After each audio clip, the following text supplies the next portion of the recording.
Jack el Destripador es el nombre dado a un asesino en serie sin identificar al que se le atribuyen al menos 5 homicidios en el barrio londinense de Whitechapel, Easton, en 1888, y cuyo modus operandi estuvo caracterizado por cortes en la garganta, mutilaciones en las áreas genital y abdominal, extirpación de órganos y desfiguración del rostro de mujeres que se dedicaban a la prostitución.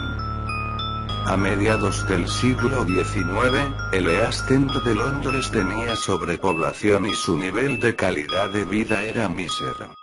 La situación empeoró con la proliferación de barrios de clase baja con notables índices de pobreza, violencia, alcoholismo y prostitución. Antes de los asesinatos, Whitechapel era asociado con casos de antisemitismo, racismo, delincuencia, disturbios y privación. Si bien la Policía Metropolitana de Londres, en coordinación con Scotland Yard, imputó solo 5 asesinatos al mismo individuo, sus registros incluyeron 6 crímenes más que conformaron el expediente de Whitechapel. Entre 1887 y 1891 la prensa atribuyó otra serie de homicidios al Destripador, aunque existen discrepancias sobre este vínculo. Pese a que se investigó aproximadamente a 300 sospechosos, la investigación policíaca resultó ineficaz en el esclarecimiento de la identidad del asesino serial, y fue objeto de burla y polémica por parte de la prensa. Esto derivó en el establecimiento de un comité ciudadano encargado de patrullar las calles de Whitechapel, identificar a posibles sospechosos e investigar por su cuenta los asesinatos. Aunque el autor de los crímenes nunca fue identificado, surgieron varias teorías y sospechas por parte de la policía, prensa y autores para explicar los posibles conocimientos quirúrgicos, profesión u ocupación y salud mental del homicida. Algunos de los sospechosos a los que se investigó fueron Montague Druitt, Severin Klosowski, Aaron Kosminski y Francis Tumbletti. La policía recibió al menos 3 cartas supuestamente firmadas por el asesino, en las que éste se mofaba de las investigaciones y amenazaba con seguir asesinando a prostitutas. Una de las misivas estaba firmada por Jack el Destripador y a partir de ese entonces el asesino comenzó a ser referido por este apodo. El mito de Jack el Destripador ha sido el concepto central de varias obras literarias, artísticas y cinematográficas que, por lo general, combinan hechos reales con elementos ficticios y de terror, ayudando a consolidar una alegoría en torno al homicida que prevalece en la época contemporánea. Si bien la elevada cantidad de ataques contra mujeres del East End en esa época complicó la averiguación de cuántos de esos asesinatos habían sido cometidos por un mismo individuo, la Policía Metropolitana de Londres identificó 11 homicidios ocurridos en Whitechapel entre abril de 1888 y febrero de 1891. Aunque no había certeza para asegurar que todos habían sido obra de una misma persona, 5 de ellos sí tenían varios elementos en común y se atribuyeron a Jack el Destripador, cuyo modus operandi se caracterizaba por cortes en la garganta, mutilaciones en el área genital y abdominal, extirpación de órganos y desfiguración del rostro. Estos asesinatos suelen denominarse los 5 canónicos, para distinguirlos del resto del expediente de Whitechapel. No figuran entre ellos los 2 primeros casos. Las muertes de Emma Elizabeth Smith y Martha Tagran. Smith fue asaltada y abusada sexualmente en la calle Osborne del citado barrio el 3 de abril de 1888. Murió al día siguiente en el London Hospital por peritonitis ocasionada por la inserción de un objeto desafilado en su vagina.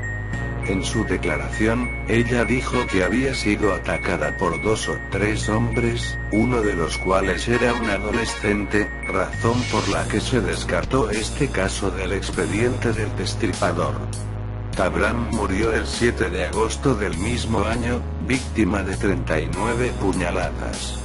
Si bien la policía lo asoció con los 5 canónicos debido a la crueldad, la ausencia de un motivo aparente y la cercanía de la zona donde ocurrió George Yard, Whitechapel con las de las otras muertes, en realidad el ataque difería del modus operandi anteriormente señalado. Tabram no tenía cortes en la garganta ni el abdomen, y sus heridas no seguían el patrón identificado en el expediente de los 5 canónicos. La policía encontró el cuerpo de la primera víctima canónica, Marianne Nichols, a las 3:40 de la mañana del viernes 31 de agosto de 1888, en Bucks Row, actual calle Durward, Whitechapel. Tenía un par de cortes en la garganta, el abdomen parcialmente rasgado con una profunda hendidura y varias incisiones hechas con el mismo cuchillo. El cadáver de Annie Chapman apareció días después, el sábado 8 de septiembre, aproximadamente a las 6 de la mañana, cerca de la entrada del patio interior de la calle Ambury, Spitalfields. Tenía 2 incisiones en la garganta al igual que ocurriera con Nichols, sin embargo, en el caso de Chapman su vientre había sido completamente apuñalado y le habían extirpado el útero. Un testigo afirmó haber visto a Chapman media hora antes del hallazgo junto con un hombre de cabello oscuro y con apariencia de un gentil venido a menos. Los asesinatos de Elizabeth Stride y de Catherine Eddowes ocurrieron en la madrugada del domingo 30 de septiembre. El cuerpo de la primera fue descubierto a la 1 en Dudfields Yard, actual calle Enríquez, y tenía un corte en el lado izquierdo del cuello que le dañó la arteria carótida. Sin embargo, no presentaba incisiones en el abdomen, lo cual planteó dudas sobre la autoría del destripador, o si en todo caso este había sido interrumpido durante el ataque. Aunque testigos declararon haber visto antes a Stride con un hombre, sus testimonios tuvieron irregularidades. Unos dijeron que el acompañante era rubio y otros que era de tez más oscura. E inclusive unos afirmaron que vestía de forma andrajosa, pero otros argumentaron lo contrario. 45 minutos después, la policía halló el cadáver de Eddowes en Mitre Square, en la City de Londres. Tenía la garganta cortada, una incisión profunda y extensa en el abdomen y le habían extirpado el riñón izquierdo y la mayor parte del útero. Joseph Lawende, vecino que dijo haber pasado por esa calle con 2 amigos poco antes del asesinato, declaró que había visto a una mujer con un hombre rubio y de aspecto descuidado. No obstante, sus amigos no pudieron avalar esa descripción. Se encontró el delantal ensangrentado de Eddowes cerca de la entrada de un edificio de apartamentos, en la calle Goulston, y un grafiti en la pared justo encima de donde estaba la prenda que parecía implicar a un judío, aunque no se pudo comprobar si el grafiti había sido escrito por el homicida o si se trataba de una simple coincidencia, ya que este tipo de textos ilícitos eran comunes en Whitechapel en esa época. Charles Warren, comisionado de la policía, pidió que retiraran el grafiti antes del amanecer bajo la sospecha de que habría incitado protestas antisemitas. Finalmente, la policía encontró el cuerpo mutilado y destripado de Mary Jane Kelly sobre la cama de su recámara en Miller's Court, Spitalfields, a las 10:45 de la mañana del viernes 9 de noviembre. Tenía un corte que iba desde la garganta hasta la espina dorsal y le habían extraído todos los órganos abdominales y el corazón. Los 5 asesinatos canónicos ocurrieron por la noche, generalmente durante un fin de semana y al término de un mes. También puede deducirse que cada asesinato resultó más severo que el anterior, excepto el de Stride, cuyo ataque presumiblemente fue interrumpido.